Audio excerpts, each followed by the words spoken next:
Bangladesh cricket board বিসিবির সভাপতি নাজমুল হাসান পাপনের পদত্যাগের বিষয়ে অনেক মিডিয়ায় খবর প্রচার করা হলেও এখনও পদত্যাগের নিশ্চয়তা পাননি বলে দাবি করেছেন ক্রীড়া উপদেষ্টা আসিফ মাহমুদ ভূঁইয়া সচিব। তবে ক্রীড়া সংস্থাগুলোর প্রধানদের আসনের দ্রুতই পরিবর্তনের সুসংবাদ পাওয়ার আশ্বাস দিয়েছেন তিনি। ইতিপূর্বে ক্রীড়া মন্ত্রণালয়ের প্রধান ছিলেন পাপন, তবে সরকার পতনের পর অন্তর্বর্তীকালীন সরকারের ক্রীড়া উপদেষ্টা হিসাবে মন্ত্রণালয়ের প্রধান হন আসিফ। তখন থেকে বিসিবির সভাপতি হিসাবেও নিষ্ক্রিয় পাপন।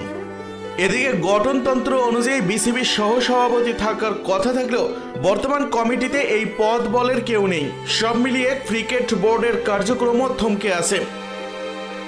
রবিবার গণমাধ্যমের সাথে আলাপকালে আসিফ বলেন, গঠনতন্ত্র যাতে গণতান্ত্রিক হয়, একনায়কতন্ত্র চর্চা করার সুযোগ না থাকে, সেভাবেই পুনর্গঠনের পরিকল্পনা আছে। খেলাধুলাকে রাজনীতির প্রভাবমুক্ত করার একটা এজেন্ডা আমাদের আছে। সেজন্য আমরা একটা সার্চ কমিটি গঠন করে দিব। প্রত্যেক ফেডারেশনের দায়িত্বশীলরা আছেন কিনা, তাদের ব্যাকগ্রাউন্ড কি, কোন ভিত্তিতে সেখানে আছেন, সেগুলো নিয়ে রিপোর্ট প্রকাশ করবেন। খেলাধুলার সাথে যারা সংযুক্ত তাদের দিয়েই ফেডারেশনগুলো ঢেলে সাজাবো। রাজনৈতিক সংশ্লিষ্টতা সর্বোচ্চ কমানোর চেষ্টা করব।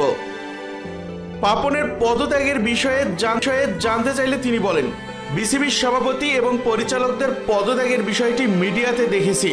আনুষ্ঠানিকভাবে এখনো কোনো নিশ্চয়তা বা বক্তব্য পাইনি। এই বিষয়ে আমরা আলোচনা করছি বিভিন্ন স্টেক হোল্ডার, ক্রিকেট সংগঠক, সাবেক ক্রিকেটারদের সাথে এই বিষয়টির ভালো সমাধানে পৌঁছানোর জন্য। এই সময় নারী টি-20 বিশ্বকাপ আয়োজনের সম্ভাবনা নিয়েও মুখ খোলেন আসিফ। উপদেষ্টা বলেন, নারী বিশ্বকাপের বিষয়টি এখনও প্রক্রিয়াধীন। এই বিষয়ে আমরা আইসিসি এবং অন্যান্য বডির সাথে আলোচনা করার মাধ্যমে সিদ্ধান্তে পৌঁছাবো এবং আপনাদের জানাবো। দ্রুত সময়ের মধ্যেই আপনারা সুসংবাদ পাবেন। টি-20 বিশ্বকাপ আয়োজন করতে পারা আমাদের জন্য ভালো একটা মাইলফলক হবে, যেহেতু বাংলাদেশ একটা সংকটকাল পার করছে। একই সাথে যারা আমাদের মেহমান হয়ে আসবেন তাদের নিরাপত্তা নিশ্চিত করাও আমাদের দায়িত্ব। এটা শুধু ক্রীড়া মন্ত্রণালয়ে সীমাবদ্ধ নেই, স্বরাষ্ট্র মন্ত্রণালয়ের বিষয়।